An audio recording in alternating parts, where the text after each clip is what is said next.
Magandang hapon sa ating lahat, mga giliw nating tagapakinig ng radyong ito, Bombo Radio, at sa programang Buhay Kristiyano.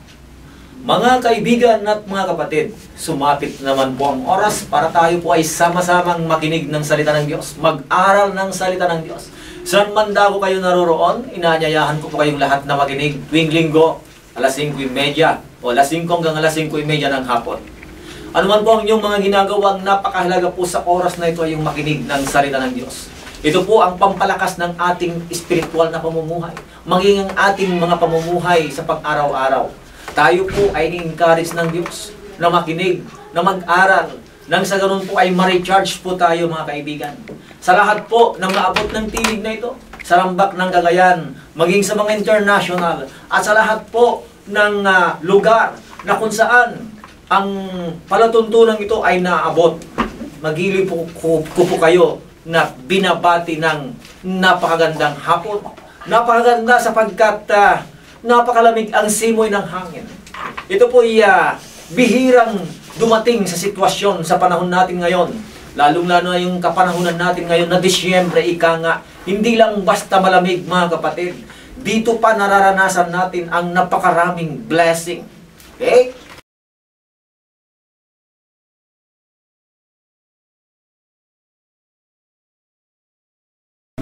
Tuloy-tuloy po tayo mga kaibigan sa ating pag-aaral ng salita ng Panginoon.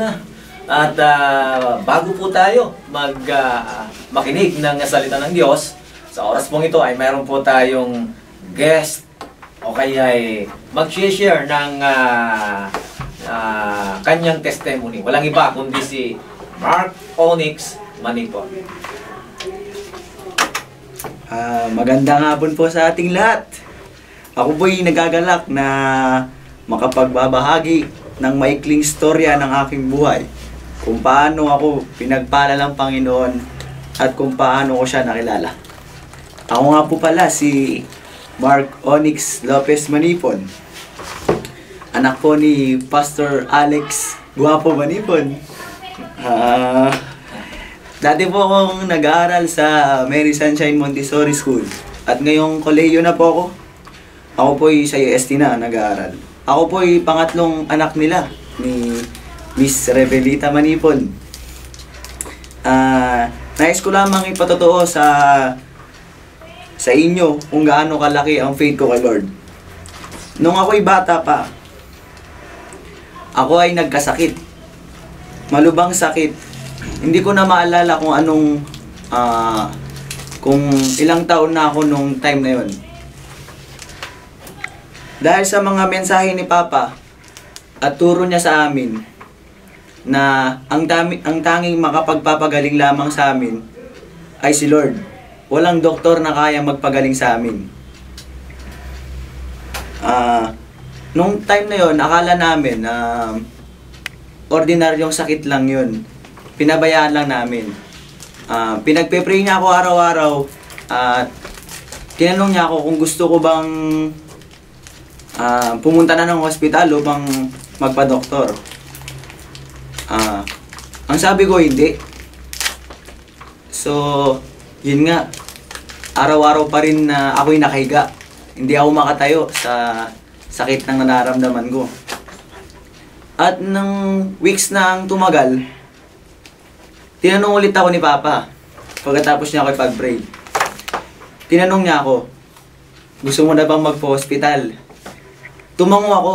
Oo, sabi ko. Opo. Tapos, ako yung sinalabay niya, o sinaklot. Nung kami naghahanap na ng hospital,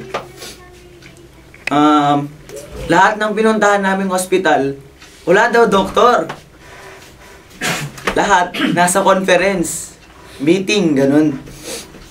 So, doon namin naisip na kayang-kaya ni Lord na pagalingin ako na kahit na walang doktor. Parang tadhana na ang umilos na talagang si Lord lang talaga makapagpapagaling sa akin.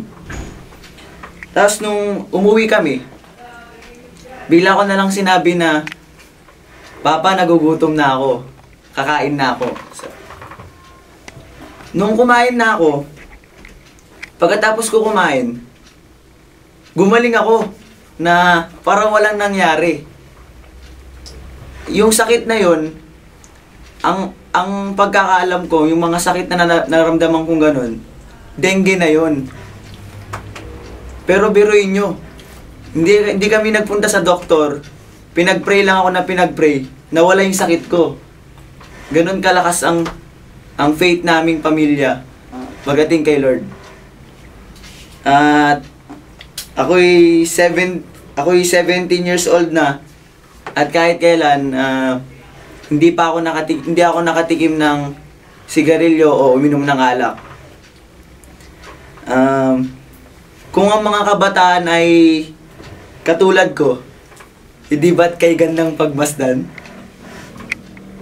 So, yun lamang ang maikling pagbabahagi ko ng kwento ng aking buhay para sa inyo. Thank you and God bless you all. Mga kaibigan at mga kapatid, yan po si Mark Onyx Manipon. Yan po ang aking nag-iisang anak na lalaki na pangatlo. Yung nag-share po ng Word of God sa inyo nung nakaraan, siya po si Jerry at yung bunso. May dalawa pa rin po akong anak na babae na nasa Maynila. Yung panganay magti-21 na at yung pangalawa ay mag-19. Alam po ninyo, lahat ng mga anak kong ito ay hindi po naranasang hospital sapagkat ang aming dakilang manggagamot ay walang iba kundi ang Panginoong Jesucristo. Noon pong nagkakasakit sila nung bata pa sila, ang katwiran ko, ba't ko ipapa-hospital? Wala kaming pera. Kaya ang aming manggagamot ay ang Panginoong Jesucristo. Itong mga kasalukuyan ngayon, although may mga pang-hospital na, hindi po kami nagtitiwala na kung nakaramdam kami ng sakit ng katawan, kung nakakaramdam ng anumang panghihina, ay sa hospital agad. In-exercise po namin mga kaibigan ang authority na ibinigay sa amin ng Panginoon na anuman ang patungan ng aming mga kamay ay gagaling. Kaya't namold po itong mga batang ito na ang tanging manggagamot namin ay ang Panginoong Jesucristo. Hindi po masama ang mga medical practices, mga doktor, mga nurses at kung ano-ano. Pero kung dyan po tayo nagtitiwala lagi mga kapatid, mawawalan na ng saysay at bisa ang kapangyarihan ng Panginoon na kayang-kaya po niyang magpagaling. Isabi nga po niya sa 1 Peter 2:24, dahil sa mga sugat, mga latay ng ating Panginoong Jesucristo, tayo daw po ay gumaling, tayo ay pinagaling ng Panginoon sa pamamagitan ng kanyang kamatayan. Mga kapatid, huwag po sana na sakalang tayo lalapit sa Panginoon kapag tayo inaayawan na ng doktor. Hindi, dapat ang unahin po nating puntahan, ang unahin po natin na tawagan ng saklolo ay ang Panginoong Jesucristo. Kaya nailagay po sa isipan, sa puso at utak ng aking mga anak na ito, ang salita ng Panginoon ay siyang nang manggagamot nila. Ang sabi ng Bible, I sent my words and healed them. Yun po mga kaibigan. So tuloy-tuloy po tayo sa ating pag-aaral. Mga kapatid, ang akin pong ibabahagi po sa inyo ay matatagpuan po sa Luke chapter 5 verse 1. Mag-start tayo ng verse 1. Luke chapter 5 verse 1. Sa lahat po ng mga kapatid natin, sa lahat po ng mga international, mga kaibigan, kung di po ninyo gaanong maintindihan ang Tagalog, like my brother na yan, si Willie Tumas, Brad, listen to the Word of God. Mag-i-English ako ng konti, para maintindihan mo. O, Sister Belen, ito ang sabi ng Biblia. Sabihin mo sa iyong husband, makinig siya ng Word of God. In Luke chapter 1, babasahin ko ng English naman. Okay? One day, as Jesus was standing by the lake of Gennesaret, the people were crowding around him and listening to the Word of God. They saw at the water's edge 2 boats, left there by the fishermen who were washing their nets. He got into one of the boats, the one belonging to Simon, and he asked him to put out a little from shore. Then he sat down and told the people from the boat. When he had finished speaking, he said to Simon, "Put out into the deep water, let down the nets for a catch." Simon answered, "Master, we've worked hard all night and haven't caught anything. But because you say so, I will let down the nets." When they had done so, they caught such a large number of fish that their nets began to break. So they signaled their partners in the other boat to come and help them. And they came and filled both boats so full that they began to sink. When Simon Peter saw this, he fell at Jesus' knees and said, "Go away from me, Lord. I am a sinful man." For he and all his companions were astonished at the catch of fish they had taken. And so were James and John, the son of Zebedee, Simon's partners, o kasosyo. Then Jesus said to Simon, "Don't be afraid. From now on, you will fish more people. From now on, I will make you fisher of men." So they pulled their boats out up on shore, left everything, and followed him. Left everything. Iniwan ang lahat. Mga kaibigan at mga kapatid, the title of this message is Deeper Commitment. Do you have deeper commitment? People today, especially those who are in love, they just in love with their partners, but they don't have any deep commitment or deeper commitment. Gusto lang nila yung labing-labing, pero ayaw nila ng commitment. They don't want obligation. Ayaw nilang pakasal. You know, our situation today, my friend, lumaki ang mga single parents na mga minor age na mga babae o kabataan. Why?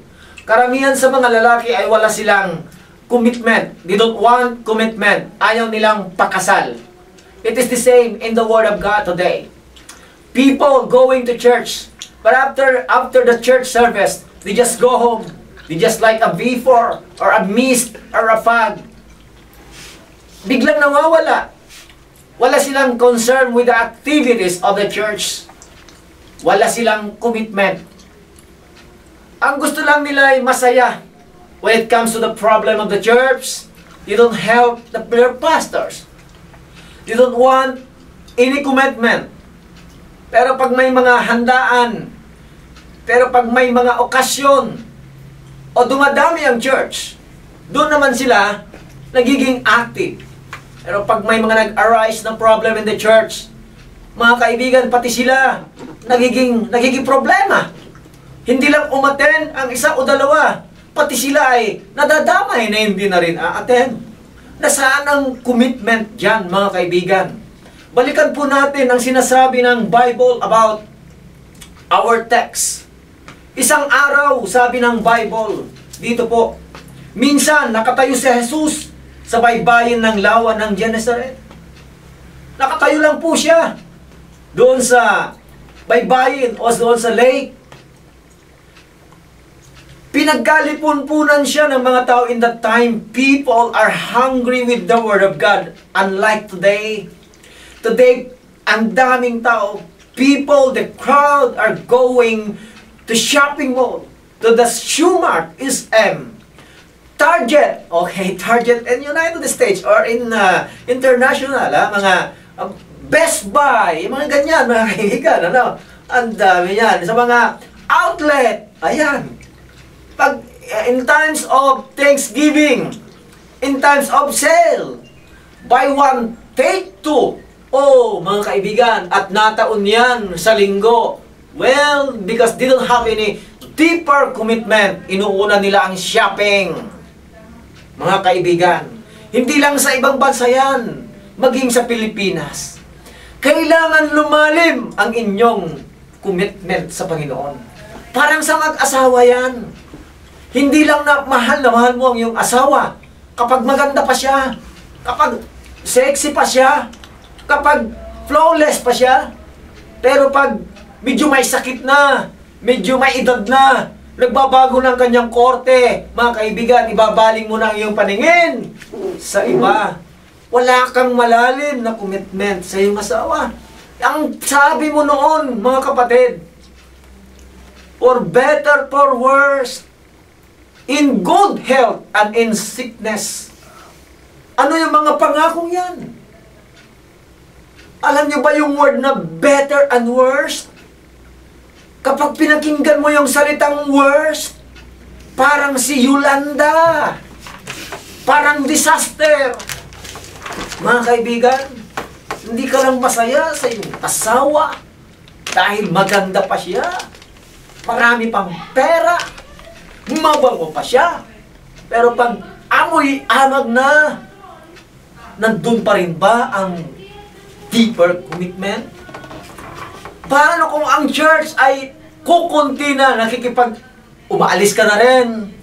Ang deeper commitment, ang malalim na ugnayan, mga kapatid, sa Panginoon, kahit nasishik ang church, mananatili ka dahil you are committed in the church. Ito'y mabuti man o hindi mabuti, mga kaibigan. Ito, itutuloy po natin. Nakatayo si Jesus sa baybayin ng lawa, pinagkalipon-punan po siya ng napakaraming tao. Ano ang ibig sabihin? Para makarinig ng salita ng Diyos. Well, kung ganito ang mga tao ngayon, malilesser ang crime, malilesser, mga kaibigan, ang mga untimely na nag-aasawahan. Biro po ninyo, lumubo ng lumubo, minor age, nabubuntis at nagkakaanak, walang ama, tinatakbuhan. Kung ang lahat ng mga tao, mga kaibigan, ay na sila po ay nagkakaroon ng pagnanasa na makinig ng salita ng Diyos, malilesser yan. Kung may sabihin nga siguro natin, kung mayroon mang hindi na makatupad, kukunti lang. Pero ano po ang nagsusubaybay ngayon sa mga kabataan? Wala. Kaya bang subaybayan yan ng kanyang mga magulang, ng kanilang mga guro, ng kanilang mga kapatid? Hindi nila kayang subaybayan yan. Madaling ngayong magsinungaling ang mga kabataan. So, kailangan natin ngayon ang makinig ng salita ng Diyos habang bata pa para mayroong guidance, may maglilid sa iyo ng tamang daan patungo sa iyong kinabukasan, mga kaibigan. Ito po ang sinasabi ng Bible. May nakita siyang dalawang bangka, may 2 boats po yan. Sa baybayin, nakalunsad na ang mga mangingisda. Ibig sabihin, empty yung boats na yan, walang karga. Sapagkat yung mga may-ari, mga fishermen, ay umalis na. Ibig sabihin, tapos na silang mangingisda, mga kaibigan. Ano ba ang outcome nito? Tapos na silang mangingisda. May nakuha ba sila? Marami, maliit, kukunti ba? At alam po ninyo, naguhugas na sila. Ibig sabihin, tapos na. Wow, tapos na silang mangingisda sa kanilang mga lambat. Naghuhugas na ng kanilang mga lambat, yung mga nets nila. Lumulan siya sa isa sa mga bangka at hiniling kay Simon, may-ari nito, na ilayo ng konti sa tabi at naupo siya sa bangka at nangaral sa mga tao. Wala siyang plano na pangaralan yung mangingisda. Ang papangaralan niya yung mga tao na pinagkalipon-punan nila siya. Pero itong mga mangingisda, galing na sa kanilang mga trabaho. Nag-ask siya ng permission kay Simon. Ang sabi niya, pwede bang lumusad ako dito sa iyong bangka? At itulak siya ng konti doon at ako'y mangangaral. Walang microphone, walang upuan, pero tignan nyo kung paano sila kagutong makinig ng salita ng Diyos. Umupo na lang po sila doon sa mga sand, doon sa mga buhangin. Si Jesus naman, andun po doon sa malapit sa pangpang o baybayin. Hindi gaano malayo para makita siya at marinig. Mga kaibigan, ito po yung nangyari. Pagkatapos niya magsalita, okay, ay sinabi kay Simon, pumalaag kayo at ihulog ang mga lambat upang manghuli. Sumagot si Simon, Guro, magdamag po kaming nagpagod. Yan. At wala kaming nahuli. Ngunit dahil sa sinabi ninyo, ihuhulog ko ang mga lambat. Gayon nga ang ginawa nila, at sa dami ng kanilang huli, ay halos magkasira-sira ang kanilang mga lambat. Kaya't kinawayan nila ang kanilang mga kasamahan. Designated their partners na nasa ibang bangka upang patulong. At lumapit naman ang mga ito. Napuno ang dalawang bangka at halos lumubog nang makita iyon ni Simon Pedro Siya ay nagpatira pa sa paanan ni Jesus at nagsabi, lumayo po kayo sa akin, Panginoon, sapagkat ako'y makasalanan. Nang gilalas siya at ang kanyang mga kasama dahil sa dami ng kanilang huli. Gayon din sina Santiago at Juan, mga anak ni Zebedeo, na mga kasosyo o partners ni Simon. At sinabi ni Jesus kay Simon, huwag kang matakot, mula ngayon, mamamalakaya ka na ng mga tao. From this day, today, I will make you fishers of men. Alam nyo, ang ganda po ng naganap at nangyari. Ha? Ang sabi ng Biblia, pumalaot kayo. It is a deep, doon sa mas malalim. Alam nyo, mga kaibigan, alam na alam ni Simon Pedro na kapag pumalaot sila at lumalim, baka wala silang mahuli. Ang sabi ng Panginoon, doon kayo. Sabi ni Simon, sabi ng Panginoon sa kanila, pumalaot kayo. Ang sabi, ang response, Panginoon, magdamag po kami. Inikot namin yan. Expert akong fisherman. Wala kaming nahuli. Ang mga fishermen, may palatandaan sila sa langit, mga kaibigan. Kung maraming huli o wala. Pero alam po ninyo, dahil sinabi mo, Panginoon, susunod kami. Ito ay complete obedience. Mga kaibigan, may sinasabi ba ang Diyos sa inyo? May sinasabi ba ang pastor sa inyo? Sumunod kayo ng walang pag-alinlangan. Hindi kayo mapapahamak, mga kaibigan. Alam po ninyo, ito ang nangyari. Sinunod nilang sinabi ni Jesus, ang dami nilang nahuli. Minsan, tuwing linggo, tuwing fellowship, inuuna natin ang gusto natin. Ang sabi ng Panginoon, seek ye first the kingdom of God. Ngayon dapat ang inyong mga dapat sabihin, dahil sinabi mo, Panginoon, na seek ye first the kingdom of God, and all His righteousness, and all these things shall be added unto us. Uunahin kita, hindi yung aking trabaho. Uunahin kita, at pagkatapos kong mag-church, pagkatapos akong makinig, alam ko na marami akong mahuhuling isda. Alam ko na ako'y pagpapalain mo. Kailangan natin ng mas malalim na pagkikipag-ugnayan sa Panginoon. It is a deeper commitment with the Lord and commitment with your church, my friend, my fellow Christian. Alam po ninyo, mga kaibigan, failure is the first step in following Christ. Those who follow Him have found themselves to fail on their own. Those who fail sufficient will not turn to Him. Okay? And then, following Jesus means leaving behind many of the proven methods. Kung gusto mong sundin ang Panginoon o sumunod sa Panginoon, iwanan mo ang mga methods mo. Ang mga proven methods. Si Simon, ang dami niyang proven methods kung paano mangisda. Pero dahil wala na siyang nahuli, iwan mo yung methods mo, sundin mo ang sinasabi ni Jesus. Ang sabi ni Jesus, ihagis mo ang iyong lambat. Nung inahagis nila, bahala na. Inutusan ng Diyos ang mga isda. Pumasok tayo sa net ni Simon. Ang galing! Darating ang araw, malalaman niyo ang katotohanan, mga kaibigan. Nakapag-inunan niyo ang Panginoon, di niyo namamalayan, napupuno ang net ninyo ng maraming isda. Kayo blinebless lagi ni Lord. Bakit? Hindi niyo sinusundan ang proven methods mo na sinasabi ninyo, kailangan pumasok ng linggo, kailangan magtrabaho ng linggo, doble ang sweldo. Ang tanong, masaya ka na ba dyan? Yumaman ka ba, kaibigan? Hindi! Ha? Ang totoo niyan, kahit gaano kayaman ng isang tao kung walang Panginoon sa buhay niya, malungkot pa rin siya. Basahin nyo, Ecclesiastes chapter 2, verse 25. Okay? Kung walang Diyos, walang kasiyahan ng tao.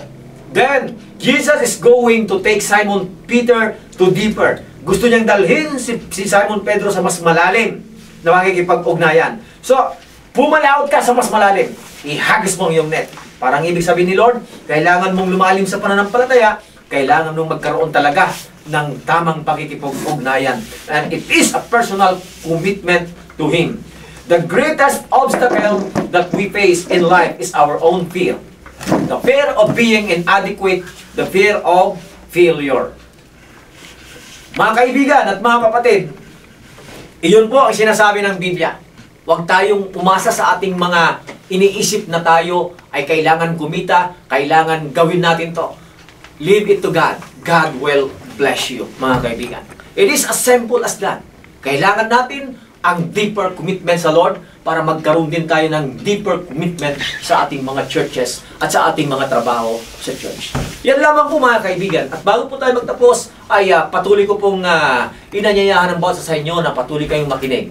Oo nga pala, binabati po natin ang lahat po ng mga nag-CLBI, CLBI 1, 2, 3, hanggang mga CLBI 4 ngayon, kasalukuyan.